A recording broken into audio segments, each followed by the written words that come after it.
Okay, so I'm going to call our meeting to order. Welcome everyone to the regular board meeting for the Sunrise School Division Board of Trustees for January 16th, 2024. I haven't said that in, 2024, wow. We're going to have O Canada by Springfield Middle School. Please stand if you can do so, please.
Thank you to Springfield Middle School. We have our treaty acknowledgement. I'm going to ask Trustee Boytson to read out our treaty acknowledgement. We acknowledge the traditional land upon which Sunrise School Division resides as Treaty 1 territory. We honor our partnerships with Canada's original peoples and respect the gifts of Indigenous history, culture, and language.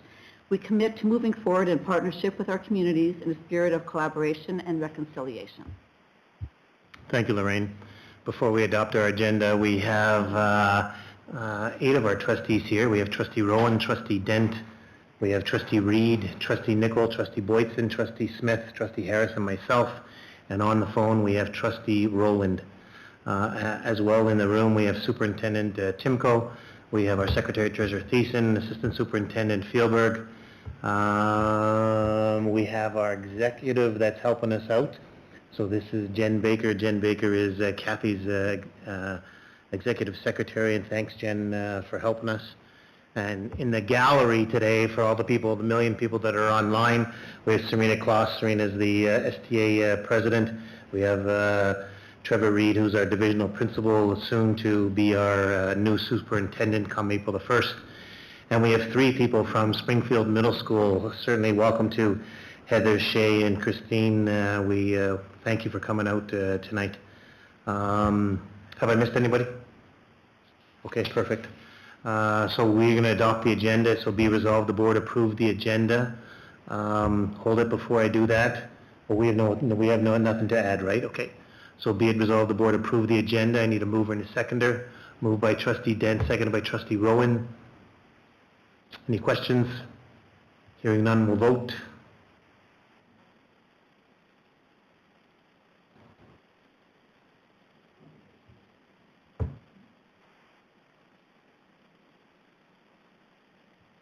And it passed 9-0. Thank you for going ahead and doing that. Chair's comments. Remember, if you have any questions as you're online tonight listening, please send them to jody.thiessen@sunrisesd.ca. Put your name and address to the sender into the email, and we'll get to your questions at the end of the night. I'm going to open it up to share a story. Trustees, anybody want to go ahead and share a story? Trustee Dent. Yeah, just a reminder that we have a PAC meeting on January the 30th. So for all those at SCI, please come out January the 30th at 7 o'clock. Anyone else? Trustee Nicol? Just to mention that in Whitemouth, there was every weekend, not every weekend, probably every day, people were out calling to go to the zones. So Whitemouth sent 3 teams to the zones calling this week. Anyone else? Trustee Rowan? I know last week when we met, I mentioned that Malonka was coming up and that SCI had their PAC meeting coming up. This week I want to share that SMS has their winter concerts coming up on January 31st and February 1st. And Ecole du Gold School has their drama production, The Girl with the Golden Locks, on February 6th, 7th, and 8th. Thanks, Melissa. Anyone else? Kath? I just got a letter from the Minister of Education and Early Childhood Learning saying that we have 3 teachers who put in requests for an arts education grant. So École du Gould School got $500 for a French-Canadian dance workshop. École Powerview School got a $400 grant for hand drumming workshop. And they also got a $300 grant for dot painting and beaded flower hanging. So congratulations to those 3 teachers for putting in for a grant and getting some funds for their students. Great. And the other thing, you know what, it goes without saying, but you probably need to go ahead and say it. Thank you to our staff that are working with our kids. You come back from Christmas break, and the week before Christmas break, it's pretty wild in schools. And you know, sometimes coming back, it's about getting the rust out a little bit, getting kids back into it again. And kudos to the staff for the work that you do in our schools. We appreciate it very much. We have a board delegation, and so Kath, I'm going to turn this over to you. So we're welcoming 3 lovely people to our boardroom to present the work that's happening at Springfield Middle School. I'm going to share some regrets from the principal, Bob Welsh. He had some family issues to deal with, so he is not going to be here this evening. We have his right-hand person, Heather Bethune, who is going to step up with her people, her posse, Shea Bolligraf and Christine Doig, and they're going to tell you all about the great work that's happening at Springfield. Before you get started, I'm just going to ask Jen if you could unclick your screen so that we can get full screen on Springfield, and then the floor is all yours, ladies. That is usually Bob's job. Work the white for us. His only job. Yeah. Okay, we could. So this is a new goal for us this year, and we're looking at improving the literacy skills of our students through strategies.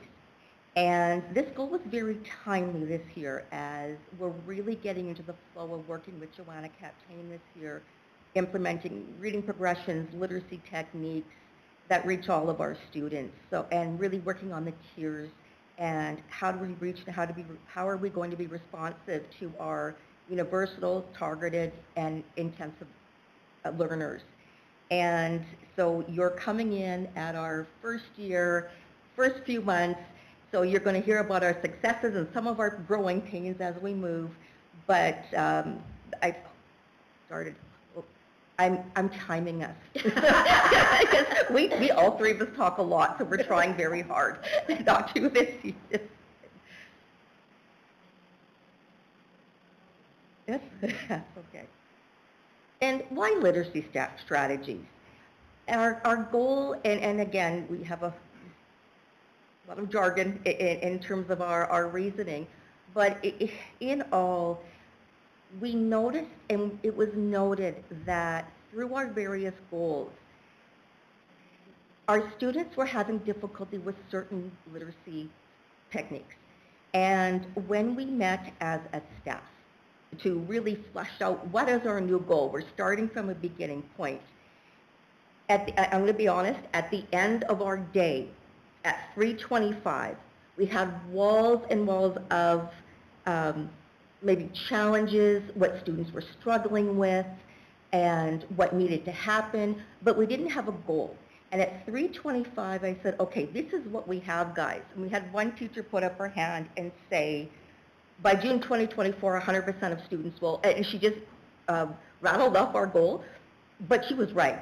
In the entire day, she nailed what the goal should be for the year based on all her information. And it was one of those moments where everyone walked out and said, yeah, that's our goal for next year. And that was a great moment because I know from past experience that doesn't always happen. You can still end up at the same place at 4 o'clock that you were at 3:25. So it was very timely, and literacy is very important to our staff right now.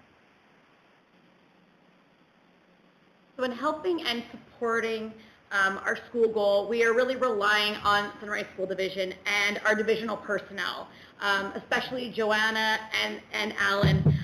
Joanna is definitely an advocate for promoting literacy, and under her leadership, she is helping us develop structured literacy in our classrooms. We are continuing to use divisional policies, procedures, and strategies, profiles, progressions, lit play. Those are all tools that we are using on a consistent basis. And then finally, when I think back to our October PD, Shay and myself put together a PD specific for the content area teachers, so those who aren't teaching English language arts, and giving them specific literacy strategies that they can implement into their classrooms immediately, making sure everyone is fine-tuned and comfortable and confident with our goal. So in English language arts, obviously if you're an ELA teacher, we're focusing on, again, the structured literacy strategies. We're looking at strategies for decoding and accuracy, so that's looking at word work or morphology, like prefixes, suffixes, root spaces, phonological awareness, fluency, language structures, vocabulary, deeper comprehension, like visualization or questioning, and all of these things together, we're hoping to equip students with the tools that they need for daily literacy. This is just an example of one of our literacy strategies. So students, they take a short paragraph, usually anywhere between 100 and 200 words. They use something on Teams, it's called Reading Progress or Reading Coach.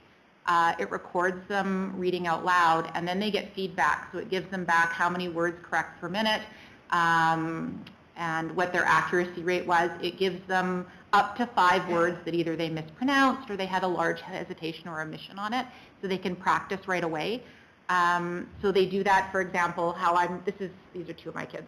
We're doing it on Monday, and then we practice like that same paragraph on Tuesday and Wednesday and Thursday, and then on Friday they re-record themselves again, and then they can actually see in the reading progress on Teams actually shows their improvement. It gives them like a plus or a minus or whatever. So it's taking an old literacy strategy that's called precision reading, and it's sort of adapting it. So instead of one resource teacher sitting with one child for like 5 minutes a day, you can do your whole class in 10 minutes a day. And I'd like to add on, because that is a really cool strategy, and when Shay showed me, I was very excited. But what Shay's not, she's too shy, but she's not saying is that it was interesting because when we look at our previous goals and goal setting, Shay's students independently set 14 out of, you said? 11 out of 13. 11 out of 13 students set fluency goals because they could hear themselves read, they could see their expression, because it's actual video, and the feedback's immediate. So the students knew, this is something I'm working on. I'm saying, and there's too big of a pause. I skipped over a couple of sentences. And then working with the students for what strategies they can use to support their fluency. And what we're really looking at are strategies that the students can take with them and use in various classes through various years. And this is one, especially for our students who struggle with reading, who really want to, even in high school, keep working on those skills. They have the opportunity to do that, which is really important.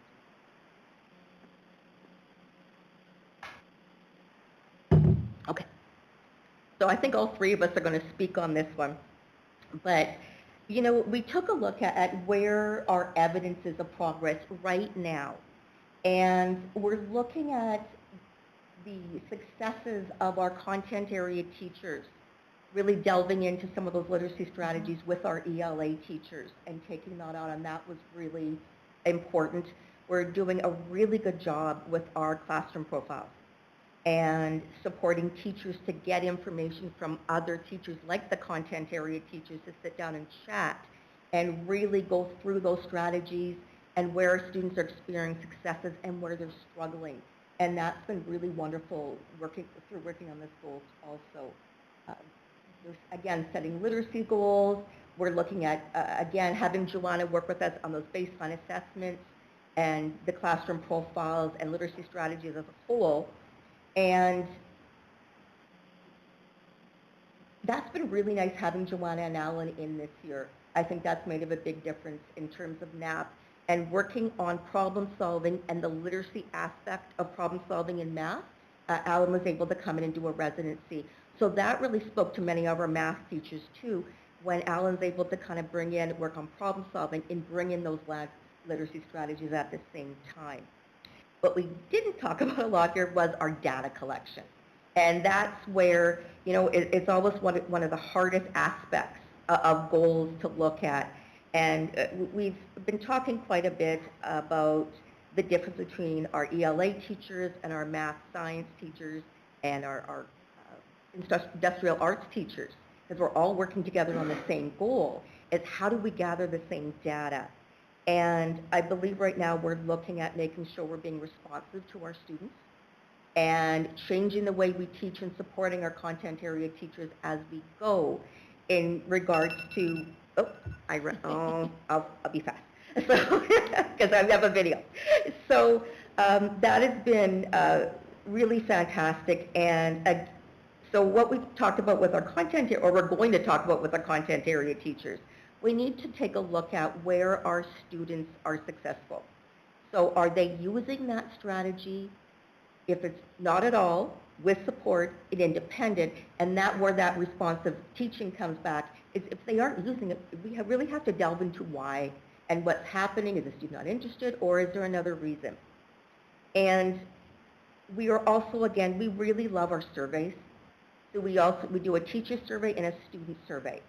And the data we gained from those, because some of the students who I never thought would fill out a survey and put an amazing amount of detail into their survey, and where they were successful and where they felt they weren't, and what we could do to help them.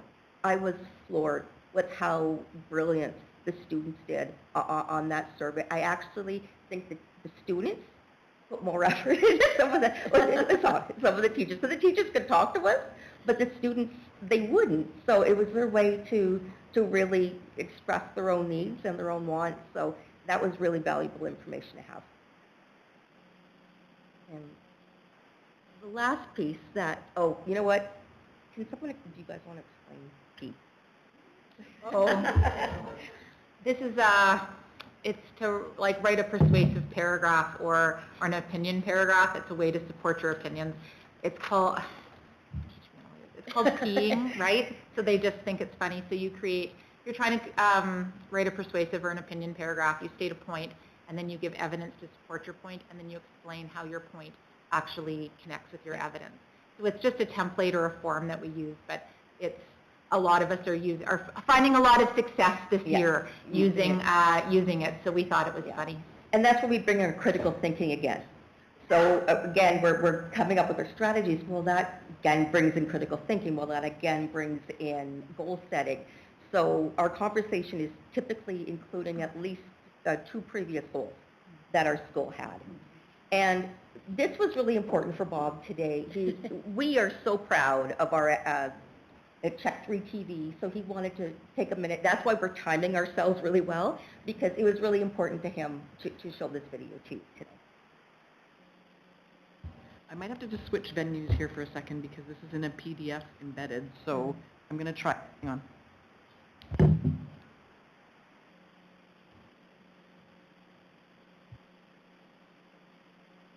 So while we get this going, thank you for going ahead and coming out and doing this without Bob. You know, I hope that he's listening, because, you know, I'm going to say, hey, Bob, it was great about sending the 3 ladies here. Thank you for this. Does anybody have any questions, certainly, about the presentation? You have to turn your microphone off while we continue. Trustee Smith. What was the device you guys used? Was it for the kids when they read and they reread it? And what was that called again? I want to know if other schools it's are just using called, that. It's something that's on Teams. So when you, when a teacher has a team and they create an assignment, there's, shoot, what's it called? It starts with an I. There's a little extra button that you can use, and it's called Reading Progress. Like it gives you, it's Search Coach, Reading Progress, and then there's a third, and I don't remember what it is. And then it allows you to use. You can then just attach, like it's PDF or a Word document, and it scans it in, and then it counts down the kids to read it, and it like they're reading with the camera on, and then the text is right there. Like it's really, really easy to use. And once your kids use it, like once you do it once, and yeah, like it works really fast. So now it's really quick, right? Like Mondays they grab their iPads. Like it takes me 10 minutes to find the paragraph or the couple paragraphs we're going to read that week to practice. And you can see it. And they can, and yeah, and I get it and they get it like right away. Like it's just so, it's really, Joanna talked about it last year to us, mentioned it, and it was so funny because Christine and I were mostly using it in French. And then once we realized that it could do this, and you can actually save the videos and send them to parents as well. Yeah, it's just because one of my sons, when they were in early years, they had to go to reading recovery. And there's not always enough teachers. Like kids are on waiting lists, waiting to go to them. So it's interesting to hear that that's available. Yeah, do you want to, so we're going to play this now.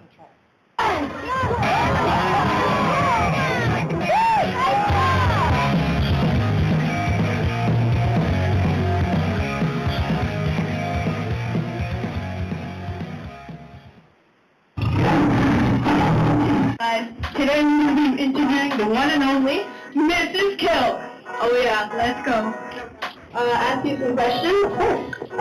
First question is, what's your history in teaching? Well, I got a late start in teaching. I've actually only been teaching for 5 years, and 4 of those years have been here at SMS. And they've been 4 of the greatest years of my life. That is awesome. So, what is your biggest lie you've ever told one of your students?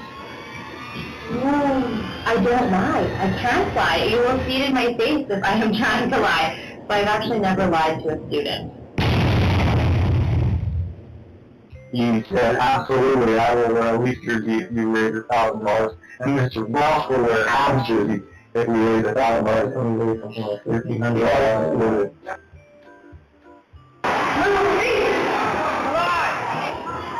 Oh, there goes the movie. Singing. We're singing! You will get a sentimental feeling when you hear voices singing, let's become we get all the My name is Sean. My name is Matthew. My name is Hunter. My name is Eric. And our team name is the Pumpkin Spicy. Our Kraken Bird.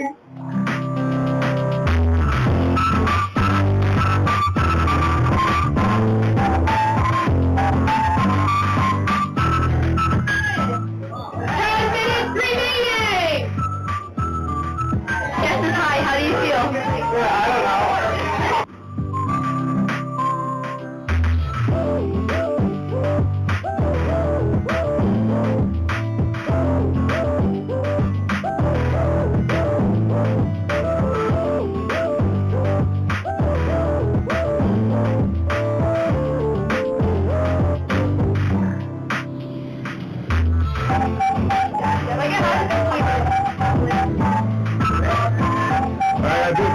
Funny pose.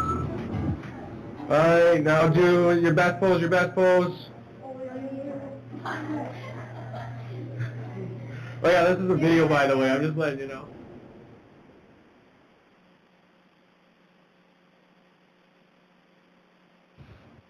Thanks for that, Bob. That put a smile on my face. Nice. You know what, gets to show a little bit of flavor of your school as to what are some of the things. I can tell you that I probably shouldn't, I didn't even know that that was a teacher that was in the first with the 3 kids, you know what? So, I turned to Trustee Harris and I said, is that a teacher that's in there? And so, but it, you know what, it certainly shows flavor of your school as to what's going on, so thank you for that. Any other questions for these guys? Trustee Boydson. I just have one, that coaching tool, I mean, that's awesome. I was just wondering, I mean, you've got the tools, you've got the staff, do you have the technology? Does every child have an iPad or a tablet? No, we're not one-to-one, but we do have, how many iPads do we have? Like 100? Yeah, we have Like between the ones in the class, because we got 2 carts, and we have some extras, in and the then classroom. and some have classrooms. I Yeah. might be exaggerating, we might have 90. But 80. we try to share. Yes. Yeah, the best we can, and teachers are really good about, could we use more? Absolutely. Yeah. I'm not even going to negate that point, but we share. Our iPads might go to 2 classes during one period, Mhm. just to make sure that we're able to do what we need to do that day. Wi-Fi. Our That's a Wi-Fi bigger is issue. the Yeah. hardest. That's the only thing, if you, sometimes when they're all trying to upload their videos at the same time, like, we have a good spot in the office. So Yeah, sometimes, right in like, front of my right in front of Heather's office, and they stand there with their iPads. Anyone else? Trustee Rowan? I also enjoyed hearing about the reading coach, and I enjoyed your video very much. I know that you guys do a lot of stuff with your literacy stuff. I know that I Love to Read Month is coming up, and last year you guys did something that I thought was awesome. You guys picked one book, and the entire school did it, and then you guys had an opportunity for the kids to meet virtually with the author. I'm curious to know if you guys are doing the same thing this year, and if so, what book am I reading? We have a committee this year that is taking a look at I Love to Read right now. And I think very timely, they are looking at homelessness and poverty as kind of a central theme. A few years ago, we tackled the same theme, and the books that we read were fantastic. The students talked about them for years. I think I've read, I have a small reach group, a resource group, and I managed to read all 3 in a year to them. And these are grade 8s and a tough crowd, and they love them. So we're heading back to that theme again. We're looking at having someone from Silo Mission come out and really talk about volunteer opportunities for families, but also in a very age-appropriate way, discuss some of the hardships and why Siloam's there and how Siloam is run. So that's, fingers crossed, our plan right now. I love how you take a book and add other aspects to it. Like I said, last year they got to meet virtually with the author. Now you're potentially bringing someone in to come and talk with your students. I think that that's fantastic and a great way to help the students enjoy some of the readings that maybe they might not have otherwise, because let's face it, we don't always love everything that we're assigned to read. But yeah, good job on that. Trustee Smith? Trustee Harris? A couple of things. First, the reading coach on Teams, is that available for students at home? Yeah, it's just, it's on part of the, I don't know, the Microsoft Office Platform. 365. Yeah, Through the platform, the yeah. teacher would have to assign it though, right? Like it's part of the, and it's part of the way that you assign it. Like they couldn't just go and upload it themselves. The teacher, we assign it, and then it goes as a way for them to complete the assignment, right? It's That's distributed the amongst assignment. whoever is listed in your team. It's assigned to that group of students. So you could assign it, a social studies example versus, a novel example. You can pick and choose whether you wanted to use different text, different forms, different genres. It'd be whoever's in your team.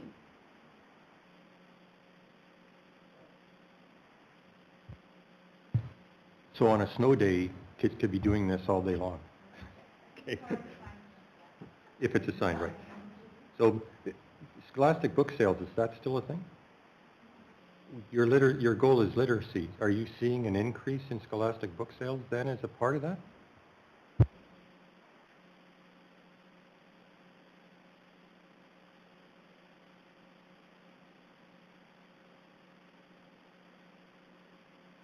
Kath? Yeah, I wanted to highlight two things. I'm glad you pointed out the bit about the student input because it is super important. That doesn't happen automatically on school goals. So we're very, very much into what's the teacher feedback, and it's important that everybody has voice, and we have parent input, and we have all that input from the adults who are doing a bit of a guess at, okay, what do we think our kids need? And the student voice is a really, really big piece of it. So I'm glad you highlighted that. And then the other piece for the board is, sometimes you'll see a school here who comes and spends their 15 minutes and tells you about one thing, but they are connected. This is the next step based on what it is that they've been doing for the last 2 years.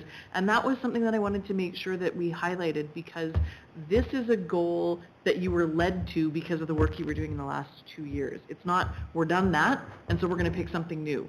This is where you landed because of the work you've been doing in the last couple of years.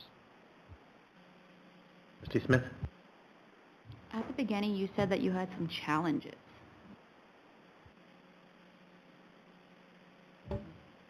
Sorry if that didn't come across, but I could add to that, time is always a challenge, getting everyone together. Are we all in the same place, using our staff meetings, email, going to classrooms, but time is one. And probably some of the other challenges is supporting some of our content area teachers, where our PD looks at a little bit different because they're not our ELA teachers. So content area, we're actually looking at any other subject but ELA. So we're asking some of our industrial arts teachers to take a look at some literacy strategies. Have we asked that in a while? Not particularly. Well, we do, but it's different when it's solid, purposeful learning that we're all doing at the same time. So looking at PD for our literacy teachers, oh yeah, we got it, we're moving, to our Woods teacher, who we're going to have to spend a little bit more time with to completely understand and knowing how the goal will fit into a Woods class. Anyone else? So thank you for this. Thank you for the presentation. It's what we've been looking for. I think you nailed it on the head. It was how you collaborate together to come up with a goal, the data that's informing what you're going ahead and doing, the evidence then as to where you're going, and whether it's 100% or not, it's a discussion around, where you're going and what you need to go ahead and do differently. The flavor of the video talking about your school, that's awesome. So thanks for going ahead and sharing certainly all that with us. That's really what we'd like to go ahead and see. I am going to ask you a question, is that I give an opportunity. You've got all 9 trustees here. We're right in the thick of developing budget. So what are some of the things as we go to develop budget, what are some of the things that you're going to put in our minds about Springfield Middle School? You got about 2 minutes.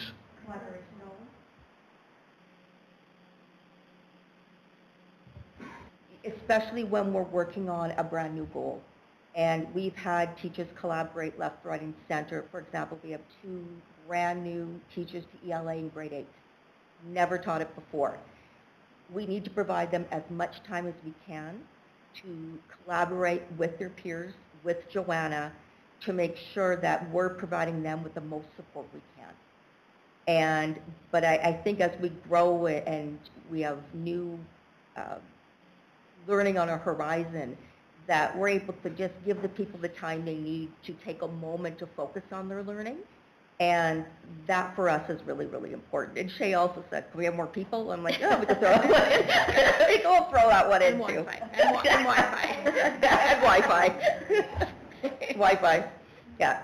Well, and I could speak for Bob because we talk about this all the time. Yeah, I believe that's what he would have said too. I don't want to hear about Bob. I want to hear about you guys over there. I know microphone. I was right. It was hard. Anyway, thank you very much on behalf of us. We appreciate you taking the time and sharing about Springfield Middle School. I think I'm going home with a different flavor about Springfield Middle School, the work that you're doing around that goal, certainly the flavor of the video that you've sent to us. Thank you very much. So on behalf of all of us, we appreciate the time that you put in. I didn't invite you to stay, but I wouldn't stay to them either, so yeah. Thank you. We're going to move forward ourselves. We have minutes from our Be it resolved that the board adopt our January 9th board meeting minutes. I need a move and a second. Move by trustee Nickel, seconded by trustee Smith. Any questions to this? Hearing, go ahead, trustee Boyton. So just one amendment in the minutes of the previous meeting. It did have a count and there was one abstention, but it indicates in the minutes that there was 2 abstentions. So if that could just be changed. Right, but then it gave a total count and it was 8 yeses and 2 abstentions, and it should have been 1 abstention. That's just something we can take care of. Thank you for doing that. Any others? Okay, we'll go ahead and vote. Thanks, Lorraine.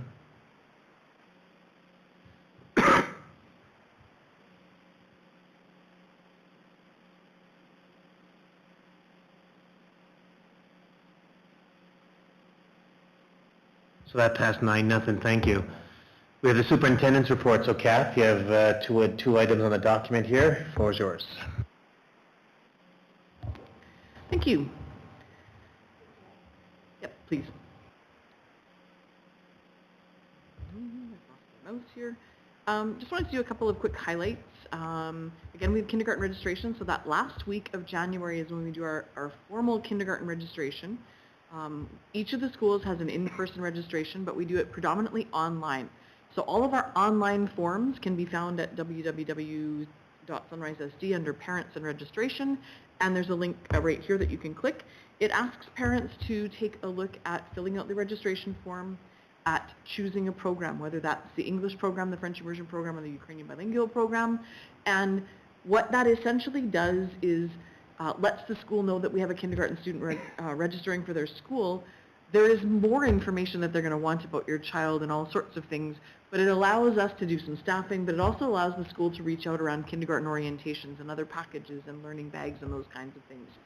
So yes, you can register your child at any point in time, but if we have it during this week, it just really helps us get families and kids prepared for kindergarten. So just doing that big shout out. As Paul mentioned, budget time is at the ready, so just that reminder that if you do have budget information that you want this group of people to know, you need to corner one of them and tell them, or you need to email the budget address, or you can talk to any of the senior admin. Wanted to add a couple of timelines. We are hosting a draft budget presentation on the 22nd of February, so we're pretty close to done by that point. And then we're looking to pass a budget the first week of March. So just to give folks an idea of this is the timeline that we work with and when you have chance for voice. We talked last time about the high school students wrapping up their first semester. We now have an English exam completed and a Francais exam almost completed. Oh no, it would be completed today. They would have done some of their work yesterday and today.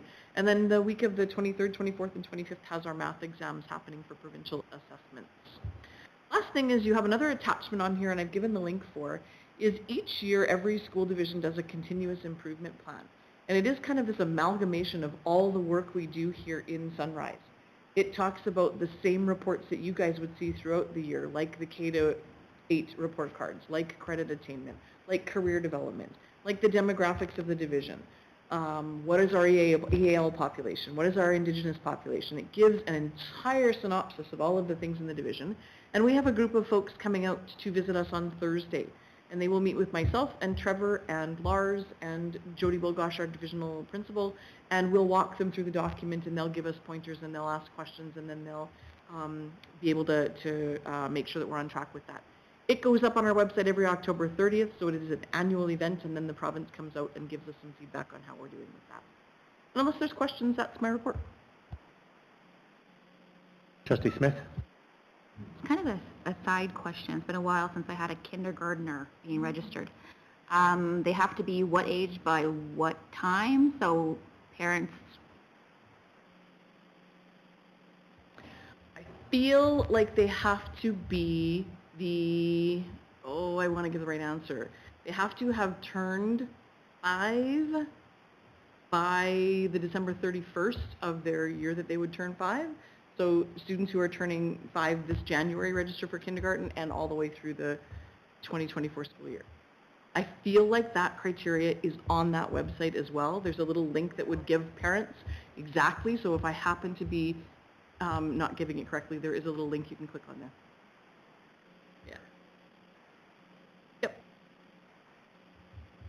Anyone else, questions for Kath? Okay, thanks, Kath. Kath, you have listed here the continuous improvement report that we put on the website. Did you want to talk about that? I just did. Yeah, I know. Oh, do you want me to go through it? No, you don't need to go through it. It was there for trustees to go ahead and take a look at. I'm just wondering is that if there any comment that you want to go ahead and make, or trustees, do you have any comment from the annual report on continuous improvement that Kathy and her team are meeting with the province about meeting with the province this week about? Because this is what I feel is some of the things that when we're talking about reaching out to our communities, these are some of the things from our continuous improvement plan, as opposed to being opinionated. We talked about not being opinionated, but putting out information and facts. And this is the information and facts that I think that we can be coming out with from our continuous improvement and reminding people that here are some of the things that Sunrise is going ahead and doing as we continue to go out and outreach. That's something we can talk about at another time, but I just wanted to put that into your minds, is that because this is what I think that we should be going ahead and doing. Anything you want to add about this, or anybody comments about this continuous improvement plan? Trustee Smith? It's on our website, so if I say someone can go and find it. Anyone else? Okay, nice work here, Kath. It's been there. Certainly, can you give us a little bit of an update? I think it's February the 6th. Once you have feedback from the province as to saying is yes, we're on track, or no, we're not on track, or whatever, can you give us feedback certainly from what the province has said to us? But as I've read other continuous improvement plans from other school divisions, they are on track as to where things are. So thank you for that. Anyone else? Okay. Draft reporting schedule is there for information. Continue to remind you that's the information that we're getting. Again, if we want to change anything, it's up to us to change, to give them direction. Any comments for that? Okay, hearing none, we're going to move on. Secretary Treasurer's report. Jody? Yeah, thank you. I just want to give everybody an update on our operational departments. They're doing really good. They're trying their best out there. I want to give an update on finance. We have no vacancies in the finance department. All my staff that are on leave have all come back. I'm really proud of them. They've done a fantastic job over the last couple of months of just the challenges, anything that came their way. And we're getting ready for the March year end. So we have a new finance manager in place, and he's learning things as well. So I just want to say kudos to the finance team. They've done a really great job. When it comes to our transportation department, just a reminder that bad weather has been and is around the corner as always during the winter months. So for families, they want to watch our division website.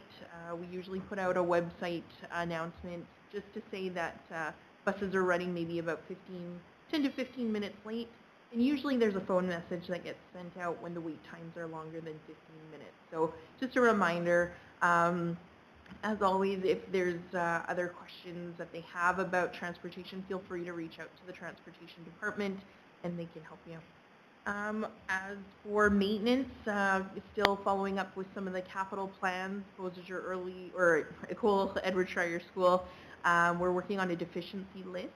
We're still working with Pico Architecture to review that deficiency list and make sure that the assessment is coming along. So anything that we're seeing that doesn't meet the spec, we're bringing it to their attention, and then they'll bring it up with the general contractor. Hazel Ridge, the gymnasium the accessible lift, the electrical panel is still remains to be worked on, but it sounds like all the components are there. We actually do have the lift working right now. We were able to find a secondary source in the meantime, so we can use it. So it's still a construction zone, but at least we can start using the lift, so that's great news. SCI, as everybody knows, the cold weather is happening. Unfortunately, the school is still with challenges of heating. We do have a meeting on Thursday with some of the major contractors, so Johnson Controls and Train are the folks that are in charge of the boiler system and the control system of the boilers. So we're having a meeting with them to discuss what's going on and seeing what other components that may need to be installed, what further things that the general contractor has to do to get this up and running. By the sounds of it, it was there were some components to the components in the classrooms that originally were not completely installed properly.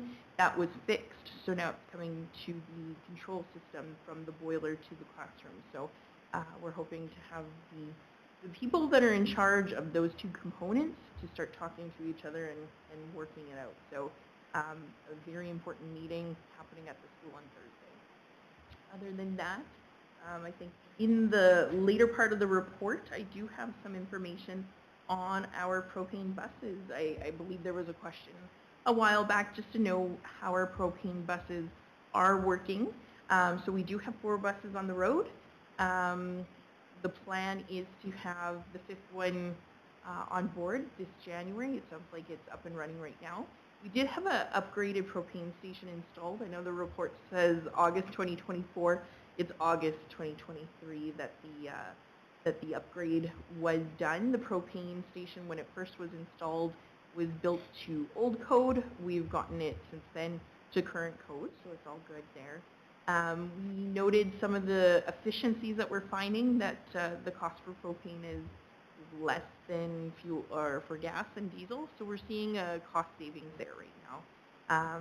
And we have just a little bit of a ratio of our fleet on the road, not the spares, but our breakdown is we have 58% diesel buses, 37% gas, and 5% propane. And probably over the next couple of years, we'll be continuing to buy the gas and propane buses.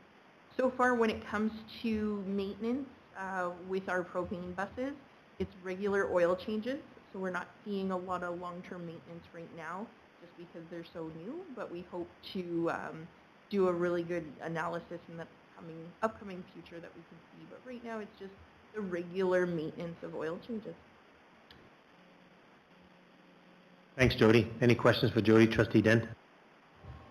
Yeah, one regarding the boiler system at SCI.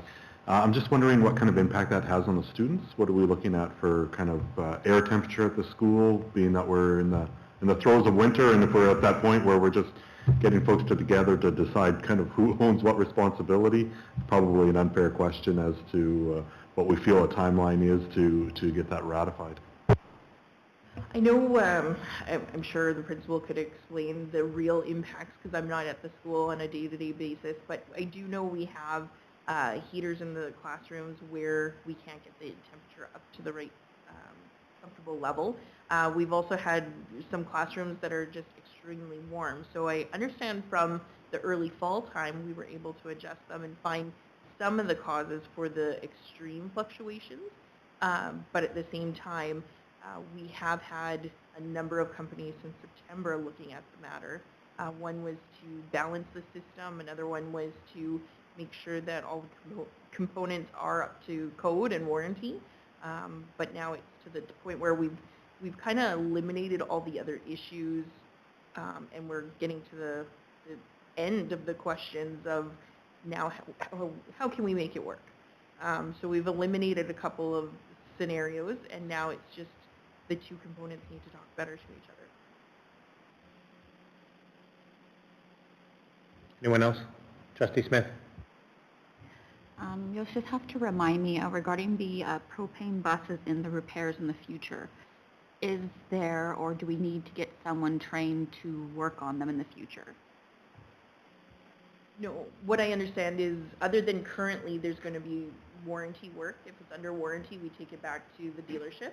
Anything off that, by the sounds of it, there's no other additional training. The only training that and tickets, I guess, our mechanics needed to get is the propane ticket so they can fill the bus. But other than that, there's nothing. It's a lot of the similar components. Melissa? I'm just curious with all of this work with the boilers at SCI, are there costs that we're incurring to try and fix all of these problems, or is that covered under warranty? I just want to know the impacts on us. Yeah, that's a great question. So out of the costs, Derek Ryback, our maintenance manager, has spent a lot of time working with the school and working with the general contractor, Red Lake Construction. We've had Red Lake Construction actually reimburse us for some things like additional heaters and fans. So because of the delays, we haven't seen anything out of our pocket. It's been, for the most part, Red Lake Construction has been working with us really well to try and make our school comfortable.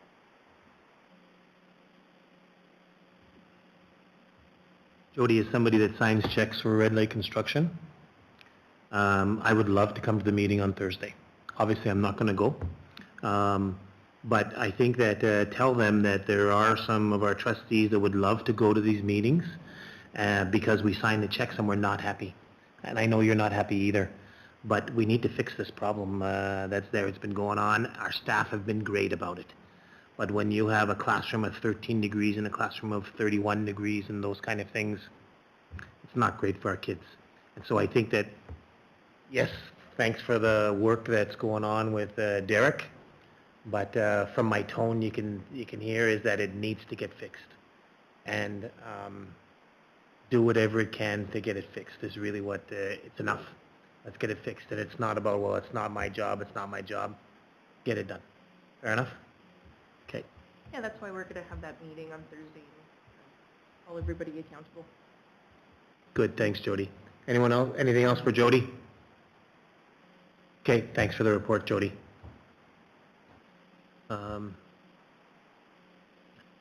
We have the strat plan review. Kath, do you want to talk a little bit about this? Yes, I do. I don't know if my microphone, yep, there is. Last spring, the board did a whole bunch of work on their strat plan and came up with a strat plan, so I've attached the entire strategic plan for you. It has what it is, how we came up with it, all the domains and everything, but the part that I want to focus on is because this is the first chance that we've had to sort of do a review of where are we at. So without making you too entirely dizzy, I've grabbed the success indicators page because we've said that all the work we're going to do in the educational domain, we're going to measure that based on these success indicators. So what I've done is just grab that one page and said, okay, so how have we done? Provincial report card data, we looked at that as a group on September 19th here in this room and on January 9th here in this room. Provincial assessment data. Normally, we have that as a rotation, but it only resumed in this school year, so data will be shared with the board as those become available. The reading progression data and the writing progression data is collected, analyzed, and used to inform instruction at the grade 1 through grade 8 level. We are working on a way that we can look at that from a divisional level, but this is one of those expected practices that all schools are using, so I wanted to make sure that we highlight that that happens. We shared the reading recovery data on November 7th. We shared the numeracy assessment data with you on October 17th. We talked about the province's continuous improvement plan, and we included that on the meeting today. Same thing for the social emotional domain, kind of taking you through, we bring attendance data on those dates. Assistant Superintendent Fieldberg shares student suspension data or the student discipline report on those dates. We've looked at them. We have a report scheduled for June 2024 for talent development. Our grad data was on September 19th and the credit attainment on October 3rd.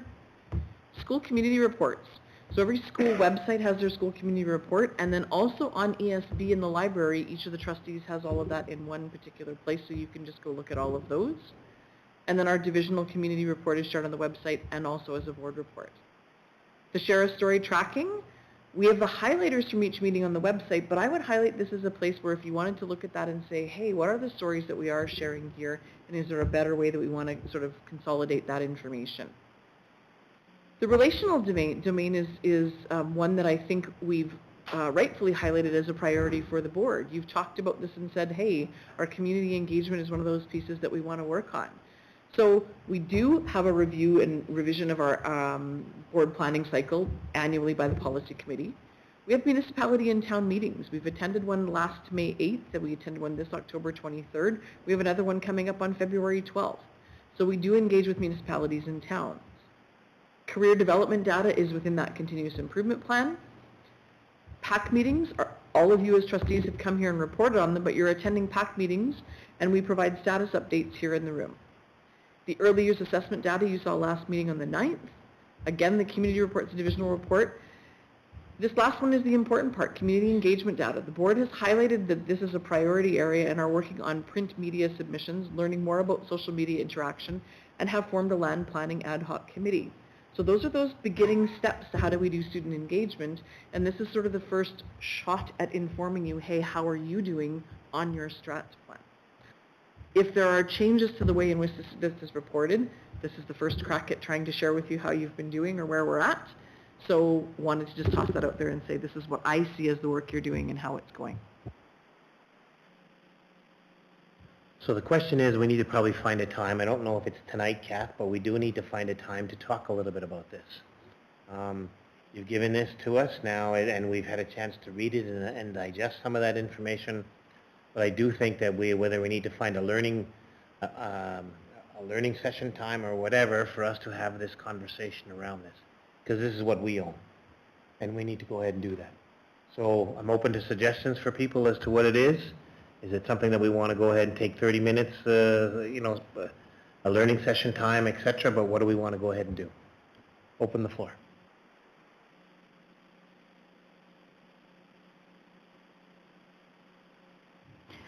I'm thinking in the future, if we have a light agenda, like today's isn't that bad, right? Like it's not really that bad, we just talk too much. We could schedule different topics that we have in on the days we have a lighter agenda, or we'd have to schedule a different time to do it.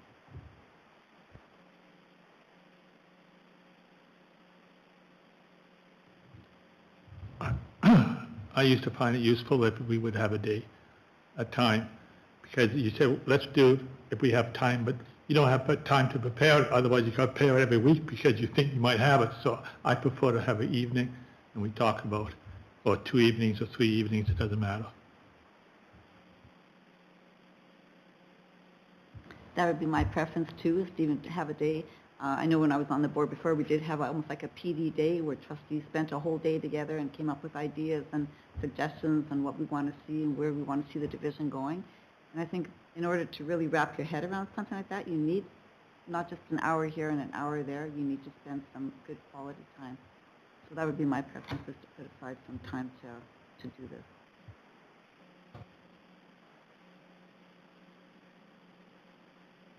My only concern with the whole day is some of us work during the day, so we can't just take off a day. We might have them booked for whatever else reasons, right?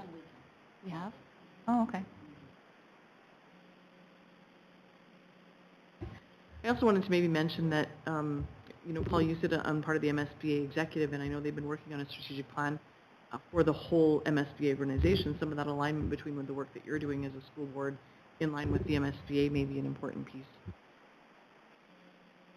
We're not that far off, Kath, certainly as to where it is. MSBA is certainly kind of an umbrella. They're not specific certainly about to any one thing. Mental health, those kind of things certainly are all talked about. I think that the issue is, Dawn, you're right, is for us to try to say, let's find a time at a meeting. We're probably not going to find a time at a meeting. We need to do something specific. And I'm not sure we're going to get a full day, Alicia, but we're going to try to get 2 hours where we can come back and talk a little bit about this. Something I'll work with Kathy on, put out to everybody to see where we are. But here's where we're starting. We're not that far off. You know, the idea of what we wanted to go ahead and do. I don't think that we're going to change the core nuts and bolts, but I do think that we need to have some input into where we are. Fair enough. Melissa? I like Lorraine's idea of a PD day, whether it's a full day or a half day versus the 2 hours, because if you look at our remuneration on a meeting like that, it's up to 4 hours. We might as well make the most of the time that we're together. We have a lot of things that we want to tackle, which is evident in the list that we compiled and shared last week. So I think that if we are going to get together, that it would be nice to get together for a 4-hour chunk and tackle as much of that as we can. Point well taken. Just to remind you that we're going to be real busy over the next little while with regard to budget, right? Yeah. So this is obviously This is important for us, I'll be honest with you, this is important. It's not something, oh, let's talk about it in May, you know, however, we're going to be, it's important for us, and obviously the biggest thing that we're doing in the next little while, we're going to see each other an awful lot, is with regard to budget, and then kind of move from there. Fair enough? Okay, thank you for the input.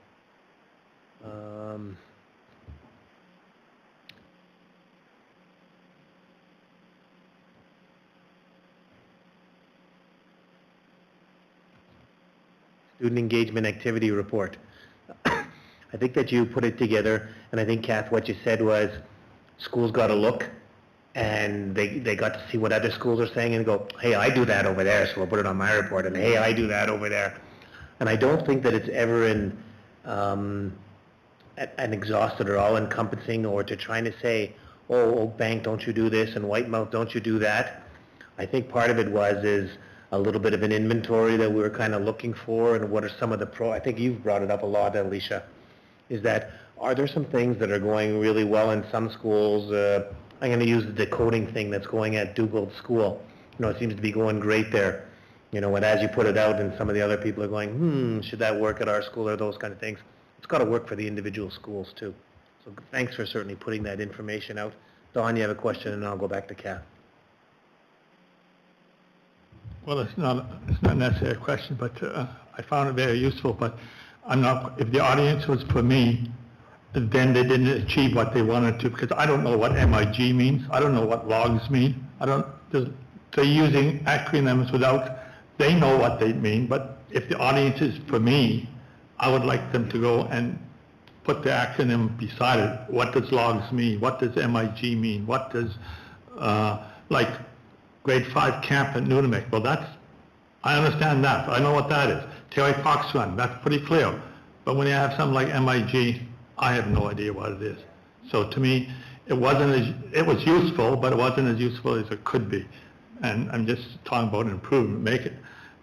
Some people put down in brackets, they put down whatever the acronym was, and then they wrote it out, and I thought that was useful. Point well taken. Thanks, Don, as to what it is. That's something, the feedback that can come back.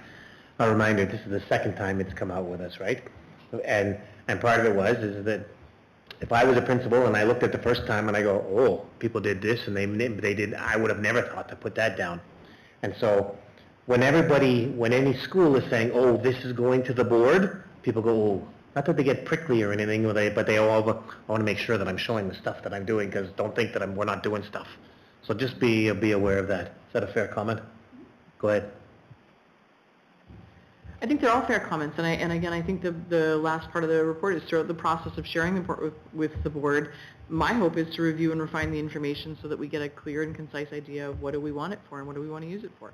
That's exactly what we want to do with that. I don't want it to become, oh, I have 10 things on the list, so I better get 10 things on my list. We do a ton of really good things with kids. And the choices that schools are making about the things that they're doing with and for students are student need driven. So sometimes something that works in one school is because that's the population of kids that you have, and it's not necessarily a transferable, it's going to work in this site because our schools know their kids. And so that's kind of the piece that I want to kind of talk about is there's probably a lot of value at the school level with principals looking at this and administrators looking at this and going, oh yeah, what about that? It's a good idea for them. I think we need to do some more work about what might we want with it here at this level. Anybody want to comment on that? Okay, go ahead. I noticed that some of the schools have newsletters. Is there any way they could include us in their newsletters? Just trustees get all the newsletters? Because it'd be awesome to know what's going on. Sometimes I have no idea what's going on at SEI. Yeah, you can either contact the school. A lot of them will have a sign-up button. Like I get them automatically because I have signed up to receive the newsletter. So if you go to the website, if they have a newsletter, you can click on it and they may have a please send me a newsletter button. If not, just email the school and they'll add you to their list. They email them out when they send them. They do not. Some will use classroom teachers to communicate. Some will use social media to communicate. They have different ways of doing that. So they don't all do newsletters because we don't find the value in the newsletter all the time. In thinking about how at the divisional level we might make use of a list like this, if we're looking at increasing our online presence, these might be some wonderful things for us to highlight. Just a thought. Not only did I think that people around this room didn't know that we're doing a lot of these kind of things, I don't think our public and our parents know that we're doing a lot of these things.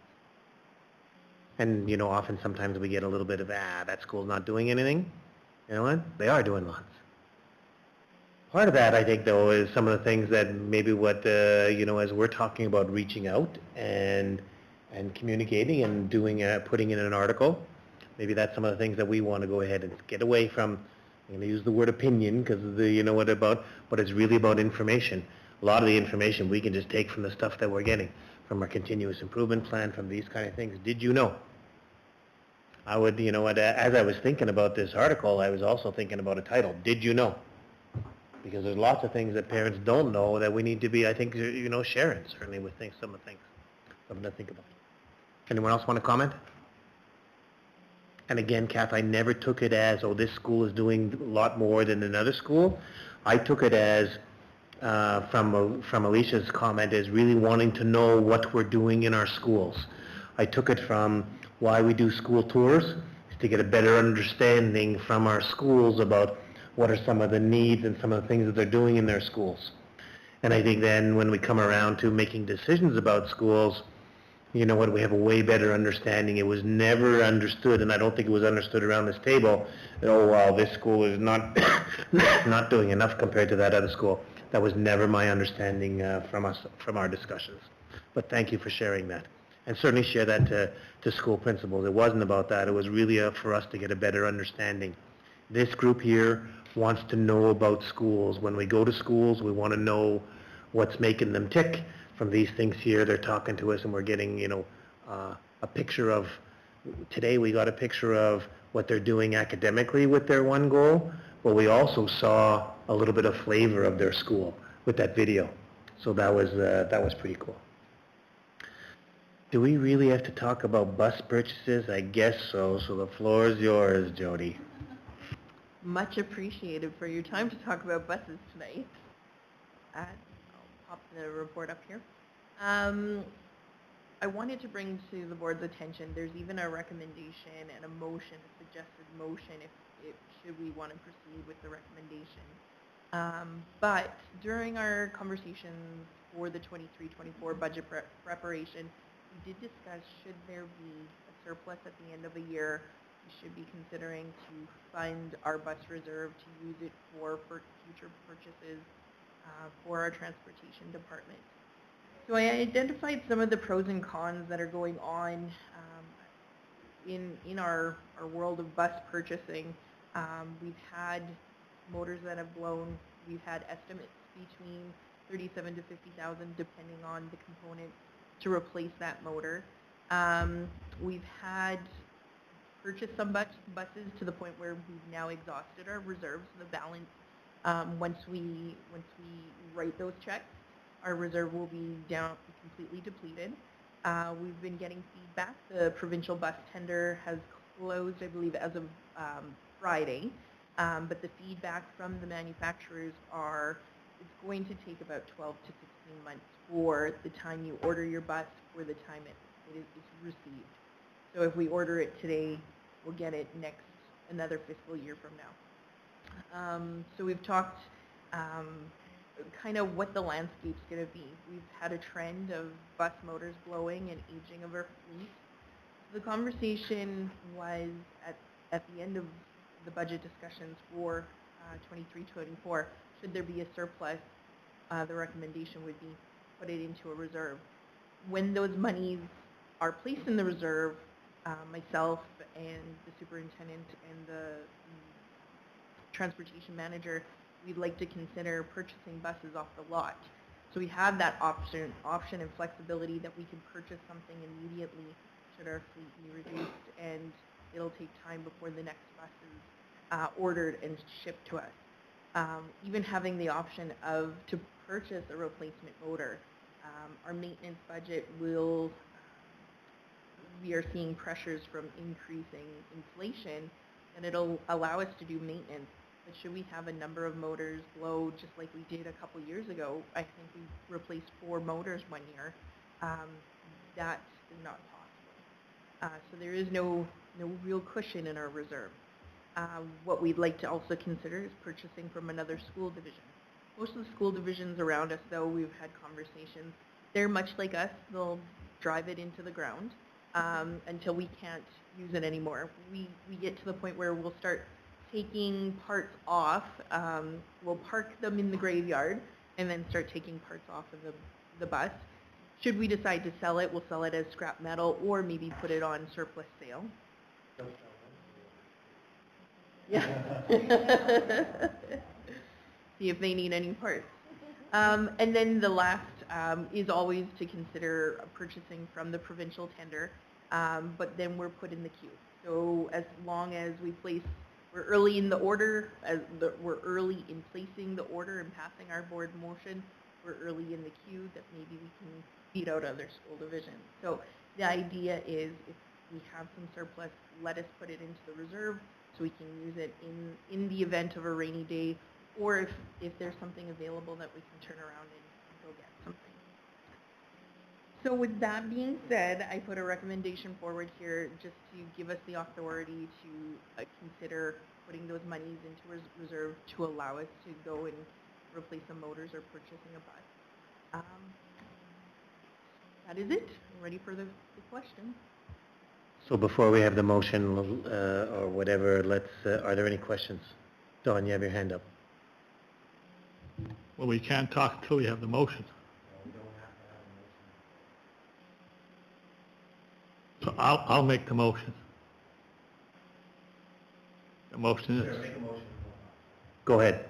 So you want to be it resolved that the board approve funds from the accumulated surplus up to the limit of $180,000 to be transferred to the bus reserve for the purchase of a bus or a replacement motor. Moved by Trustee Nichols, seconded by Trustee Smith.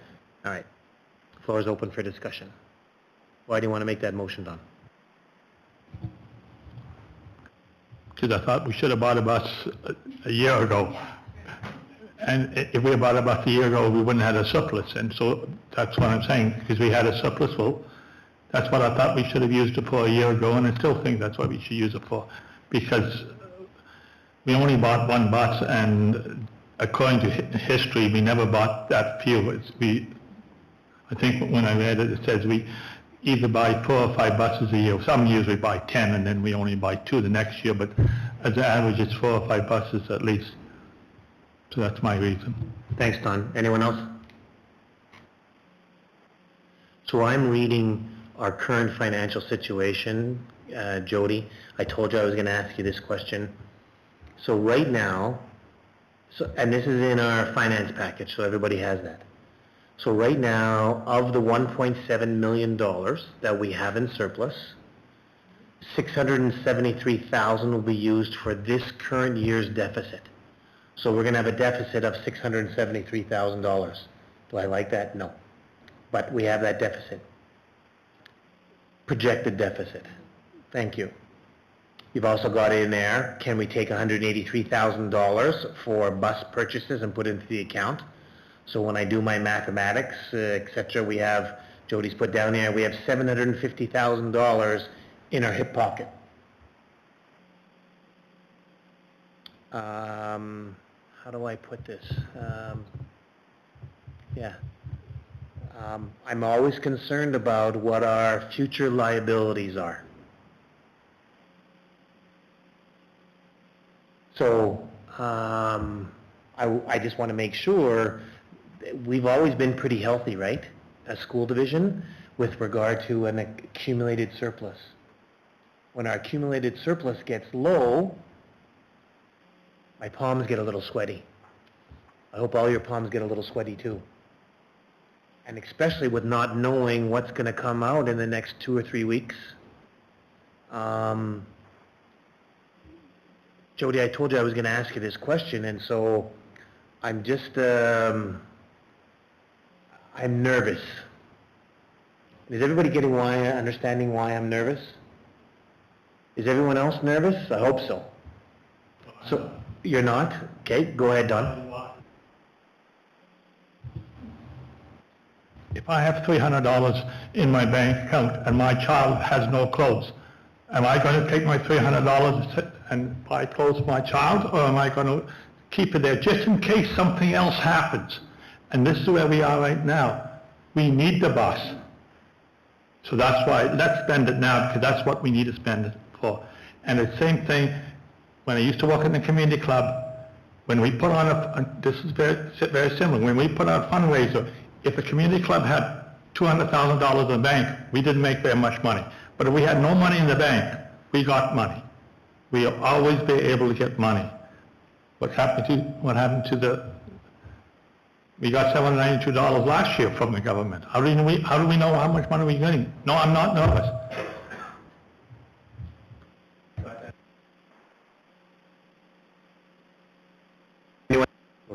Lorraine, go ahead. I agree. I mean, we need to buy buses. There's just no doubt about that. It does make me nervous, but we still need to do it. And then just to clarify, we did budget for a deficit. So it wasn't like this is a big surprise that, oh my gosh, now we've got a deficit. We budgeted that way. We knew it was coming, so it's not a surprise. But the bottom line is we need buses badly. So I don't think we have a choice here. I think we have to dip into that accumulated surplus and do what we have to do. Second person, I say, quoting on that. There we go. Melissa? Well, I agree that yes, this does make me a little bit nervous, and that yes, we do have to have a nest egg. My concern is more with the buses that continue to break down. How are we getting our students to school? So I think that we do need to put that money into the reserve. Thought that Trustee Rowan had a pickup truck and we were going to start putting kids in the back of pickup trucks. I hear you. But I just wanted to, no, I think this is a great conversation. Anybody else want to join in? Trustee Dent. Yeah, just a question for Jody. I know you and I had this conversation yesterday, but can you tell us, maybe the rest of the board, how many buses are we down this year? So altogether, over a 12-month period, we're at 7, and I believe it's been 6 buses just this school year that have gone down. So we're right at the point where we're now bringing in less new buses than the ones coming out. And normally we retire the ones that are spare buses, but we are now retiring buses that are en route. So we just pulled a spare bus to become our regular route bus, and we're doing more maintenance on it to keep it up.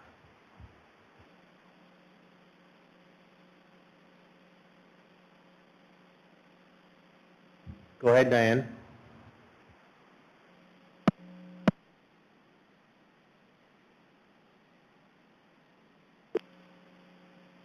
Hello? Sorry. Yeah, go ahead, Diane. We got you now. Okay, I just had a question. In the recommendation, it said you're asking funds to be moved to the reserve and authorization for Secretary Treasurer and Transportation Manager to consider the purchase of a bus or replace. And I just wanted to confirm that you would be bringing either of those decisions back to the board for approval, especially if they're over $50,000? So any time we purchase and use funds from a reserve, we need the motion. And you're correct, Diane. Anything that's above 50,000 that's not budgeted, we do a motion. Anything else, Diane? Oh, that's it. Thank you very much. I'm in agreement. Trustee Harris. So Trustee Magnon used the phrase future liability. We have lots of future liabilities.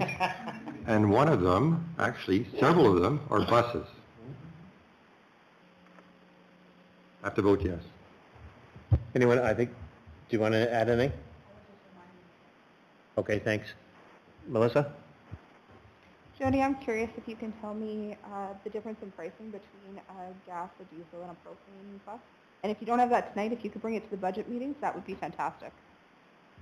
Yeah, so we won't have the current pricing. I won't know that until about 2.5 weeks from now. So as soon as I get it, I'll share with you folks. I can bring the old information so you can see the difference between the three. Anyone else before I go back to Dawn for last word? Dawn? Let's vote. I'm recording this for myself, just so everyone knows. No, I think it's a very healthy conversation for us to have, and I just think that everybody needs to have eyes open. Do I think we need buses? I sure do. However, okay, we need to vote by hand. So, Trustee Dent. Whoa. There we go. Okay, so I'm going to call a question.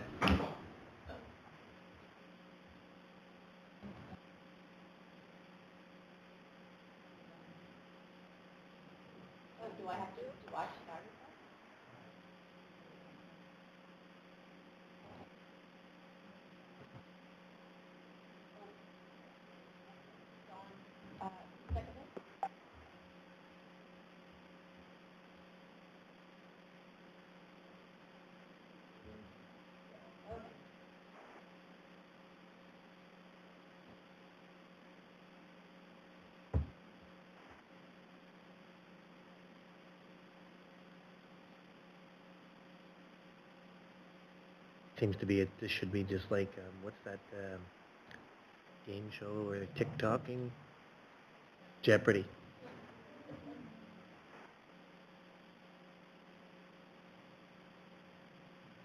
Are we good there?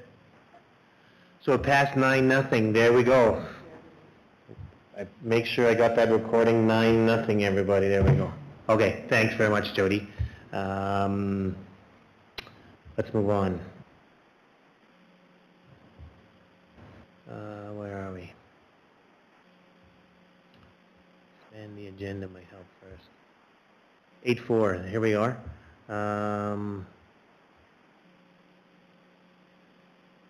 Be it resolved that the board approve in principle the École Parview varsity girls and boys basketball tournament to Portage la Prairie, February 16th and 17th, subject to superintendent's final approval. I need a mover and a seconder. Moved by Trustee Harris, seconded by Trustee Boytson. Any questions? Go ahead. I was wondering, 2 of the requests didn't have the normal paperwork. They were just letters? Did we have those before? Yeah, so typically we would only have a letter that comes to the board. The paperwork would come to me as a superintendent. Sometimes we don't have the complete paperwork before it comes here to the board, and sometimes we have it. So it depends entirely on where they're at with things and whether we have it. I was just wondering because I always look for the cost for the families, and the one that we did have, so it was $250 per student. The family would have to probably fundraise for. I just wanted to know if the other ones were like that. I'm just curious about numbers for families having to shell out, basically. Anyone else? Okay, hearing none, we'll vote.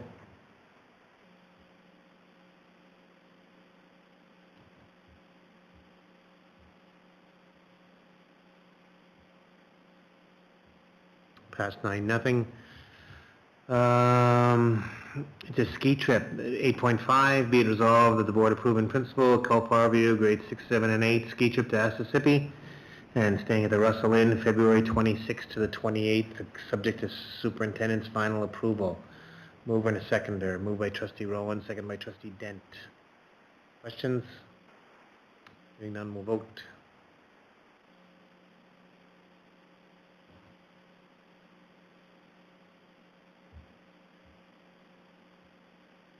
Thank you. 9-0. 8-6, be it resolved the board approve in principle the École Dugald School, grade 6 to Camp Manitou, June 12th to 13th, subject to superintendent's final approval. Mover and a seconder. Diane, do you want to move this? Sure, thank you. Forward by Diane, seconded by Dent.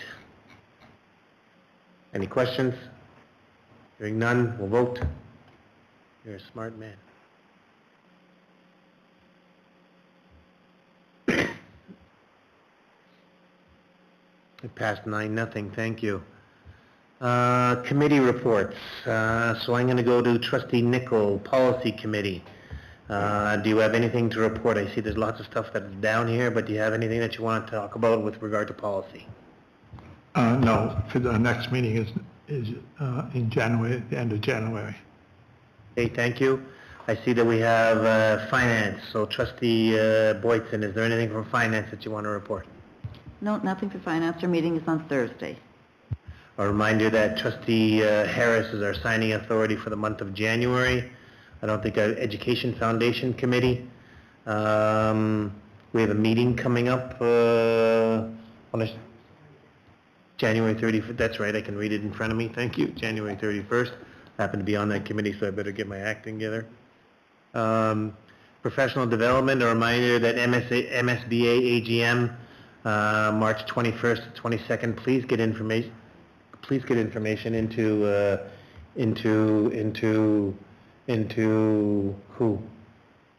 Jody. Please get information into Jody. Trustee Boyson. Just an update. Springfield Colony, Springfield Woodworking has graciously donated a set of stacking tables valued at $300 for us to donate as a raffle prize on behalf of. So I thought maybe we could just add some of our promo material, maybe some pens or something to it. So I'll arrange to get them picked up and take them to the convention at the time. We did also mention to the schools, we had an operational check-in last Thursday, so we did ask them if they do have any things that their WINS labs or metals labs or their arts programs are creating. So they were going to take a look and get back to me. Can we do two things? I guess one part is a little bit of swag, but can we also send a thank you? We have those cards. Can we send a thank you card off to them for doing that? Appreciate that. Thanks very much, Lorraine. We don't have a financial summary report, board correspondence, nice to know information. That's there. I'm not going to talk about high school hockey anymore because someone reminded me last week to keep on talking about other things than hockey. Upcoming meetings.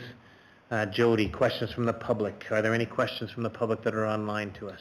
I'll check my emails. Nope, all quiet. Serena, anything that you want to comment or question or share or anything like that?